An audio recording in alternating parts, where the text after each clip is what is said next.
안녕하세요. 히오키 코리아입니다. 오늘은 초절연계를 사용하시는 고객분들께 도움이 될 만한 내용을 가지고 왔습니다. 고객분들과 대화하다 보면 트러블 발생 시 여러 어려움을 겪고 계신데요. 예를 들어 트러블 해결 방법을 검색해도 나오지 않거나 계측기 업체에 전화해서 물어봐도 이해가 안 된다든지 해서 트러블에 많은 시간이 소요되어 버리고 특히나 시간을 들여 측정에 대한 노하우를 습득할 여력이 없다는 인상을 받았습니다. 오늘은 트러블 시에 동반되는 공수와 불안을 없앨 수 있도록 해결 방법에 대해 최대한 쉽게 설명드리겠습니다. 본 영상을 통해 고객에게 제공하고자 하는 가치는 문제가 생겼을 때 바로 대처 방법이 떠오르도록 하는 것입니다. 예를 들어 자동차가 움직이지 않는다는 문제에 직면했을 때 우리는 지금까지의 경험을 통해 시동이 걸리지 않았다, 펑크가 났다, 차 키가 고장났다, 사이드 브레이크가 채워져 있다 등등을 예측할 수 있습니다. 마찬가지로 초절연계에서 트러블이 발생했을 때도 그 다음의 대처법이 떠오르는 것이 중요합니다. 여기서 다루는 내용은 히오키 초절연계에 한정되지 않고 본질적인 내용이므로 들어두시면 도움이 될 것입니다. 본 세미나에서는 초절연계에 포커스를 두고 대책에 대해 설명해 나갈 예정입니다. 초절연계를 사용할 때 측정값이 이상한 경우가 한 번쯤은 있으셨을 겁니다. 측정값이 예상보다 낮게 나온다든지 측정값이 흔들리는 경우가 그렇습니다. 하지만 어떻게 대처해야 할지 잘 모르겠지요. 이 내용을 다루기에 앞서 먼저 초절연계는 무엇인지, 초절연계의 측정은 어떤 성격을 띠는지부터 알아보겠습니다. 먼저 초절연계가 뭔지에 대해 간단히 설명드리겠습니다. 초절연계란 측정 대상에 DC 고전압을 걸어서 흐르는 미소 전류를 고정 밀도로 계측한 후 저항값을 계산하는 측정기입니다. 여기서 키워드는 높은 전압은 전압을 거는 방법과 인가 방법에 따라 주위에 영향을 미치기 쉽다는 것과 미소 전류는 주위로부터 영향을 받기 쉽다는 것입니다. 다시 말해 초절연계를 사용한 측정은 외부 환경에 민감하다는 것을 알 수 있습니다. 이 사실을 기억해 두시기 바랍니다. 실제로 측정할 때는 어떤 일이 일어나고 있을까요? 먼저 초절연계에서 전압을 인가하면 측정 대상인 워크에는 미세한 전류가 흐릅니다. 그것을 측정기 내부에서 감지합니다. 예를 들어 측정 대상의 저항값이 1기가옴일 때 전압을 1000V 걸었을 때 1마이크로암페어가 흐릅니다. 매우 미세한 전류입니다. 측정 대상의 저항값이 10기가일 때 같은 조건이라면 0.1 마이크로암페어가 흐릅니다. 즉, 측정 대상의 저항값이 올라갈수록 그리고 인가 전압값이 낮을수록 전류값은 작아져서 주위 환경에 영향을 받기 쉬워집니다. 하지만 안타깝게도 주위 환경의 영향은 눈에 보이지 않습니다. 지금까지의 배경을 바탕으로 평소 느끼는 애로사항은 다음과 같습니다. 측정값이 흔들린다. 측정값이 예상보다 낮다. 전류가 매우 작은 만큼 외부의 영향을 받기 쉬워지는데 그 영향은 안타깝게도 우리들의 눈에 보이지 않습니다. 거기에는 보이지 않는 악마가 존재합니다. 보이지 않는 악마는 여러 악행을 저지르며 예상하지 못한 곳에서 조용히 침입해옵니다. 여기서 이 눈에 보이지 않는 악마를 잘 보이도록 하여 여러분이 업무를 효율적으로 할 수 있도록 도움을 드리겠습니다. 지금부터는 계측 시 자주 있는 사례를 통해 설명드리겠습니다. 화면의 두 가지를 마스터하면 초절연계 사용 시 측정값이 이상한 경우 대처하는 데 걸리는 시간을 크게 줄일 수 있습니다. 본 세미나에서는 옴의 법칙이 자주 등장하므로 공식을 기억해 주십시오. 평소 초절연계를 사용할 때는 전압은 일정하게 설정한 후 정해진 전압에서 측정하고 계실 겁니다. 다시 말해 여기서 변수는 전류값뿐입니다. 측정값이 예상보다 낮은 상태를 옴의 법칙에 대입하면 전압은 일정하다는 가정하에 전류값이 커지면 분모가 커지므로 저항값이 작아집니다. 전류값이 더욱 커지면 저항값이 더욱 작아집니다. 여기서 말할 수 있는 것은 눈에 보이지 않는 악마는 본래보다 전류값이 커지게 하는 악행을 저지른다는 것입니다. 조금 전 전류값이 커진다고 말씀드렸는데 전류값이 커지는 경우는 언제일까요? 바로 측정 대상 이외에서 전류가 흐르고 있는 경우입니다. 이 측정 대상 이외의 전류는 여러 가지 요인 때문에 발생합니다. 원래는 필요 없는 전류가 다른 곳에서 누설되어 발생하지 않도록 대책이 필요합니다. 측정 대상 이외의 전류를 지금부터 누설 전류라고 부르는데 혼동하지 마십시오. 먼저 첫 번째로 지그 등 측정 대상 이외에서 누설 전류가 흐르고 있는 경우입니다. 측정 대상이 공중에 떠 있지 않는 한 설비의 대상 워크 지그에 올려져 있거나 워크가 지그에 의해 고정되어 있을 겁니다. 그 경우 측정 대상과 지그에 대해서도 전압이 인가되게 됩니다. 이때 지그에 전류가 흐르게 되어 측정 대상 이의 전류가 계측되어 버리는 경우가 있습니다. 그렇게 되면 전류가 증대되어 저연 저항값이 원래보다 낮게 나오는 패턴이 있습니다. 간단한 예로서 화면과 같은 상태를 상정해 보았습니다. 장치에 탑재되어 있어도 구조 자체는 동일하므로 머릿속으로 고객님의 설비와 대조하면서 봐주십시오. 빨간 화살표는 워크를 통과하는 전류이며 파란 화살표는 지그를 통과하는 전류입니다. 지그를 흐르는 전류는 워크가 아닌 곳을 흐르는 전류이기 때문에 원래는 측정되어서는 안 됩니다. 여기서 왜 워크가 아닌 곳에 전류가 흐르나요? 라고 생각하는 분도 있을 겁니다. 실은 여기에 큰 착오가 있습니다. 도입 부분에 말씀드렸다시피 고전압이 워크에 걸리고 있습니다. 하지만 그와 마찬가지로 지그에도 전압이 걸리고 있는 것입니다. 전압을 워크에만 인가하고 있을 거라고 생각하지만 실제로는 지그에도 전압이 인가되어 지그를 통해서도 전류가 흐르는 경우가 있습니다. 그렇게 되면 화면의 옴의 법칙과 같이 워크를 흐르는 전류와 지그를 흐르는 전류를 초절연계해서 함께 측정해버리게 되는 것입니다. 이때 옴의 법칙에 의해 예상했던 것보다 저항값이 낮아지게 되는 것입니다. 작업자는 당연히 워크에만 전류가 흐르고 있을 거라고 생각하므로 생각보다 저항값이 낮다고 의문에 빠지게 되는 것이지요. 여기서 배울 수 있는 점은 초절연계에서 인가하는 고전압은 워크 이후에도 걸리고 있다고 인식하는 것입니다. 이 사고방식은 뒤의 내용에도 적용됩니다. 두 번째로 자주 있는 트러블이 측정 케이블의 절연 저항값이 낮은 경우입니다. 전압은 케이블 사이사이 전부에 걸립니다. 다만 일반 케이블은 측정 대상보다 절연성이 뛰어난 절연 소재로 감싸져 있기 때문에 전류가 쉽게 새어나가지 않습니다. 하지만 고객이 직접 제작한 케이블로 가공이 되어 있는 경우에는 케이블 피복의 소재의 절연 저항값이 낮으면 거기를 통해 누설 전류가 흐릅니다. 그렇게 되면 누설 전류가 증대되어 절연 저항값이 본래보다 낮게 나오는 패턴이 있습니다. 아까와 마찬가지로 빨간 화살표는 워크를 통과하는 전류이며 파란 화살표는 측정 케이블에서 누설된 전류입니다. 전압을 워크에만 인가했다고 생각하지만 절연성이 좋지 않은 케이블에서 전류가 누설되어 절연성이 좋지 않은 지그와 측정 케이블을 통해서 초절연계 본체로 전류가 흐르는 경우도 있습니다. 그리 되면 아까와 같은 구도로 워크를 흐르는 전류와 절연성이 나쁜 케이블에서 누설된 전류를 초절연계는 측정하게 돼요. 옴의 법칙에 따라 예상보다 저항값이 낮게 나오게 되는 경우가 있습니다. 작업자는 당연히 워크에만 전류가 흐르고 있다고 생각하므로 예상보다 저항값이 낮네라며 의문에 빠지게 됩니다. 대략적으로 법칙이 이해되셨나요? 모두 같은 결과로 이어집니다. 세 번째로 케이블과 워크의 환경이 습도가 높고 오염된 경우입니다. 측정 대상이 오염되고 습도가 높은 상황인 경우 누설 전류가 흐릅니다. 또한 습도가 높으면 측정 대상과 측정 케이블이 습도를 흡수합니다. 절연 저항값이 내려가 누설 전류가 흐를 가능성이 있습니다. 시험 환경은 일정하게 유지하는 것이 이상적입니다. 역시 이 경우에도 누설 전류가 증대되어 절연 저항값이 본래보다 낮게 나오는 패턴이 있습니다. 실제 오른쪽 그래프와 같습니다. 당사에서 오염 정도를 달리하여 세 가지 패턴을 모의에 측정해 보았습니다. 눈에 띄게 절연 저항값이 변화하였습니다. 구체적인 모식도를 사용해 보았습니다. 빨간 화살표는 워크를 흐르는 전류이며 파란 화살표는 오염을 흐르는 전류입니다. 전압을 워크에만 인가하려 했으나 오염을 통해서도 초절연계 본체에 전류가 흐르는 경우가 있습니다. 그리 되면 워크를 흐르는 전류와 오염을 흐르는 전류를 초절연계는 측정하게 되어 옴의 법칙에 따라 예상보다 저항값이 낮게 나오게 됩니다. 마찬가지로 작업자는 당연히 워크에만 전류가 흐르고 있다고 착각합니다. 예상보다 저항값이 낮네하며 의문에 빠지는 것입니다. 조금 전과 완전히 동일한 경우지요. 워크 이외에도 전압이 걸리고 있다고 인식하지 않으면 눈에 보이지 않는 악마에게 속게 됩니다. 네 번째로는 자체 제작하거나 구매한 릴레이의 내압이 낮은 경우입니다. 그림으로 설명해 보겠습니다. 고객에 따라서는 릴레이를 구매해서 여러 곳을 측정하려는 경우가 있을 겁니다. 그때 어떤 릴레이를 선택하느냐에 따라서 릴레이의 내압이 낮아 누설 전류가 흐를 가능성이 있습니다. 이 경우도 당연히 워크와 릴레이 둘 다의 전압이 걸리기 때문에 워크 이외에도 전류가 흐른다는 인식이 필요합니다. 예를 들어 표에 적힌 사양의 릴레이인 경우 150V 이상의 전압을 걸 수 없습니다. 이 릴레이는 사양을 벗어난 전압을 건 경우 의도치 않게 누설 전류가 흐를 수 있습니다. 측정값이 예상보다 낮은 경우를 정리해 보겠습니다. 네 가지 경우가 있었습니다. 1. 지그등 측정 대상 이외에서 누설된 전류. 2. 측정 케이블의 절연성이 안 좋은 경우. 3. 측정 대상이 오염되거나 습도가 높은 경우. 4. 릴레이의 내압이 낮은 경우.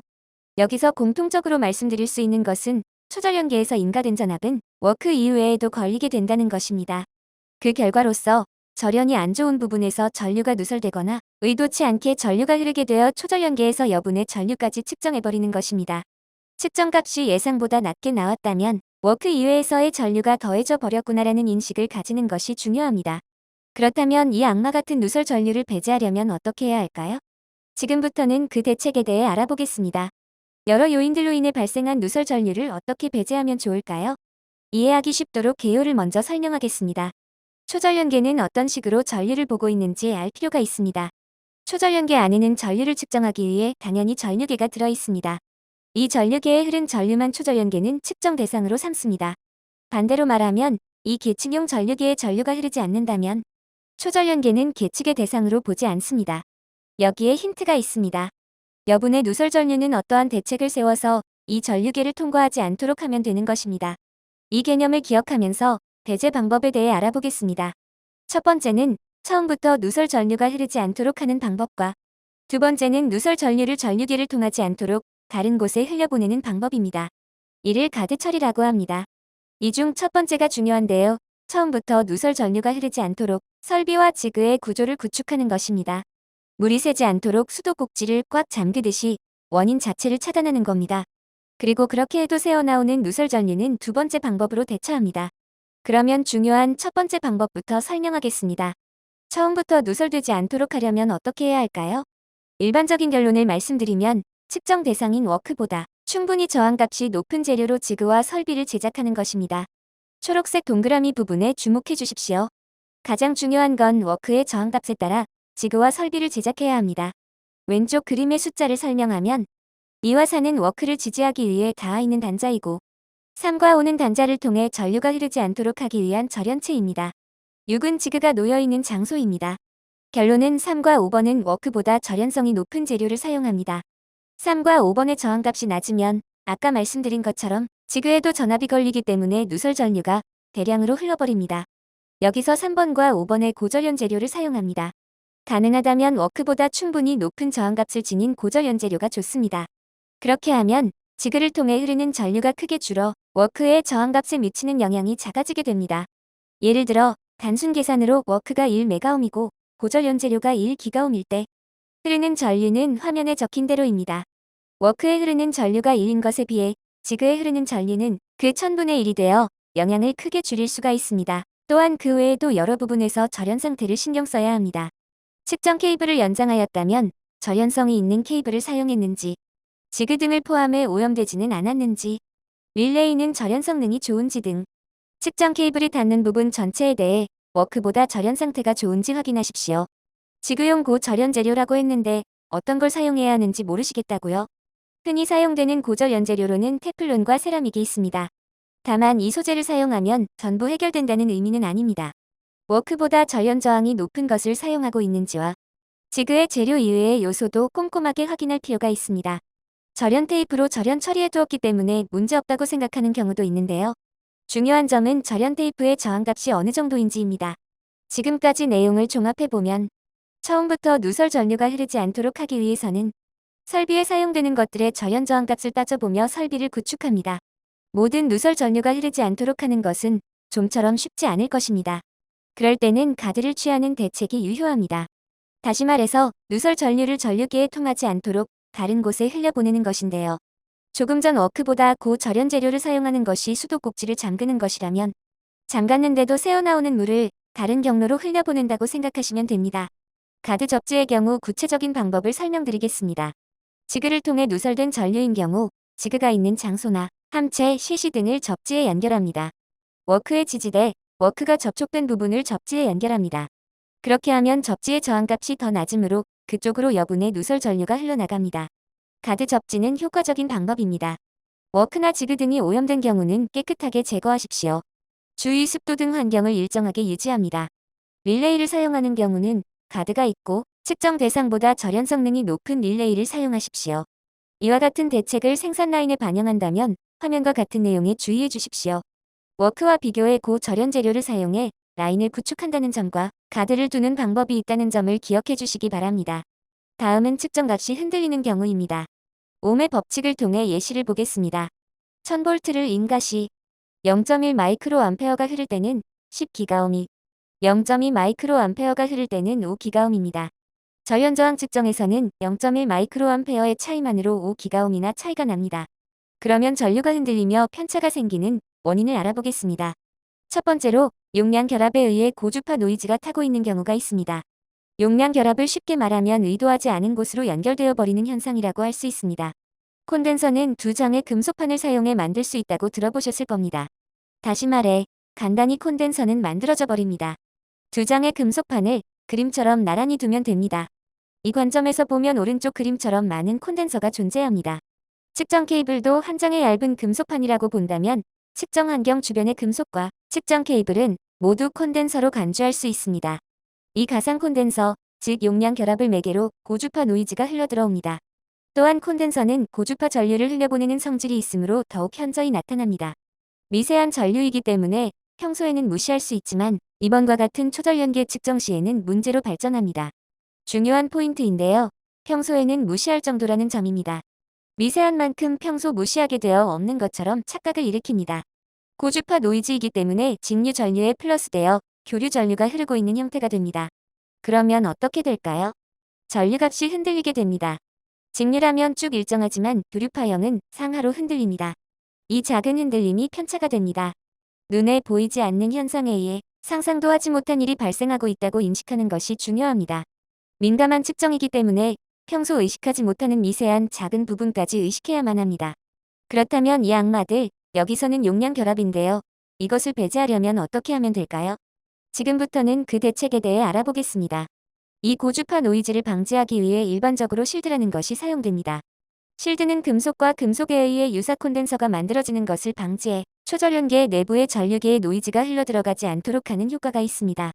그러기 위해서는 결론적으로 측정 케이블을 어떻게 제작하는지가 중요합니다. 그림의 빨간 원 부분인데요. 전류계에 직접 연결된 쪽 케이블을 말하는 것입니다. 용량 결합에 의한 고주파 노이즈의 혼입을 막기 위해서는 전류계에 연결된 케이블을 제대로 제작하고 심선을 노출시키지 않습니다. 여기서는 히오키 측정 케이블을 예로 설명하겠습니다. 예를 들어 히오키 전류계 쪽에 연결되는 케이블은 이러한 구조로 되어 있습니다. 각각의 층에는 기능이 있습니다. 히오키 케이블에는 원래부터 실드와 가드 기능이 갖춰져 있으며 그 기능이 가급적 손상되지 않도록 가동해야 합니다. 히오키 케이블은 3층 구조로 되어 있습니다. 가장 바깥쪽에 절연 피막, 두 번째로 실드, 세 번째로 고절연 재료, 네 번째로 가드, 다섯 번째로 고절연 재료의 순서입니다. 가장 중심에 심선이 있으며 이것은 초절연계 내부의 전류계에 연결되는 선입니다. 이러한 3층 구조를 유지함으로써 내부의 전류계에 여분의 누설 전류와 노이즈가 혼입되지 않도록 합니다. 히오키 전류계 쪽 케이블은 층 구조로 되어 있다고 말씀드렸는데요. 실드와 가드의 층은 내부의 전류계를 통과하지 않도록 되어 있습니다. 화면이 이 내용을 나타낸 것입니다. 가드에 흐른 전류는 내부의 전류계를 통과하지 않는 경로로 흘러갑니다. 실드를 흐른 누설 전류와 용량 결합에 의한 고주파 노이즈도 마찬가지로 내부의 전류계를 통과하지 않습니다. 초전연계에서 전압을 인가의 워크에 흐른 전류를 측정할 때는 심선이 워크에 닿아 있어야 합니다. 왜냐하면 직접 전류계에 연결되어 있기 때문입니다. 가드와 실드에 흘러버리면 계측되지 않습니다. 따라서 케이블 가공이 필요합니다. 심선 부분을 노출시킵니다. 히오키 케이블은 조금 전 설명대로 층 구조로 되어 있기 때문에 케이블의 각 층을 벗겨내어 가공할 수 있습니다. 예를 들어 화면과 같은 형태로 말입니다. 당사에서 소개하는 순서에 따라 가공함으로써 워크에 접촉시킬 심선 부분만 노출시킵니다. 이 심선 부분이 가급적 짧아야 하는데 이것이 고주파 노이즈가 영향을 주지 않도록 하는 핵심 포인트입니다. 그림으로 나타내 보겠습니다. 히오키 초절연계의 경우 가드와 실드는 초절연계의 전류계를 통과하지 않는 경로로 되어 있습니다. 따라서 여기에 아무리 노이즈와 누설 전류가 흐르더라도 전류계를 통과하지 않기 때문에 계측에는 영향을 주지 않습니다. 심선만 내부의 전류계에 연결되어 있어 심선에 흐른 전류만을 측정합니다. 가령 심선 노출 부분이 너무 긴 상태라고 한다면 외부와 용량 결합과 누설 전류가 흐를 틈이 생기므로 가급적 노출 부분을 짧게 가공하십시오. 전체적인 구도를 살펴보겠습니다. 지금까지 초록색 동그라미 부분에 대해 설명드렸습니다. 이 부분은 워크에 대해 전류계에 연결되는 심선만 접촉되어야 하며 히오키 케이블의 경우 가공이 필요합니다. 가공 시에는 심선 노출 부분을 가급적 짧은 상태로 유지함으로써 외부 노이즈와 워크 이외에서 받는 누설 전류의 영향을 줄일 수 있습니다. 이 방법이 용량 결합에 의한 고주파 노이즈 혼입을 방지하는 방법입니다. 그와 동시에 심선을 짧게 하면 케이블이 가드와 실드에 의해 최대한 많이 에워싸여 있으므로 워크 이외의 흐른 누설 전류도 배제할 수가 있습니다. 매우 중요한 포인트입니다. 여기서 심선을 짧게 하는 것이 어렵다고 말씀하시는 분도 있을 것입니다. 그 경우에는 워크 자체를 금속 상자로 감싸서 그 상자를 접지에 떨어뜨리는 대책도 있습니다. 금속 상자는 단단하고 진동이 없는 상태여야 합니다. 다만 가장 확실한 방법은 케이블 가공에 주의하는 것입니다. 케이블의 이론을 이해하면 1번에서 가드의 위치를 이해하실 겁니다. 심선 직전까지 가드 층이 있는 상태입니다. 이렇게 함으로써 1번 부분의 프로브 지지대에 흐른 전류도 가드에 흘려보낼 수 있습니다. 본 세미나를 정리해 보겠습니다. 먼저, 측정값이 예상보다 낮을 때의 원인은 워크 이외의 누설 전류 때문입니다. 대책으로서 워크보다 절연성이 높은 지그와 설비, 케이블, 릴레이를 사용하도록 하는 것과 오염을 제거하고 주변 환경을 일정하게 유지하도록 합니다. 두 번째로 측정값이 흔들릴 때의 원인은 용량 결합에 의한 고주파 노이즈입니다. 대책으로서 심선이 노출되지 않도록 케이블 가공에 신경 쓰는 것입니다. 이 방법으로 6에서 70%는 대처가 가능합니다. 지금까지 초절연계와 관련하여 측정값이 이상할 때의 대처 방법에 대해 알아보았습니다. 이번 영상과 관련하여 궁금하신 점이 있으면 언제든지 히오키 코리아로 문의해 주십시오. 시청해 주셔서 감사합니다.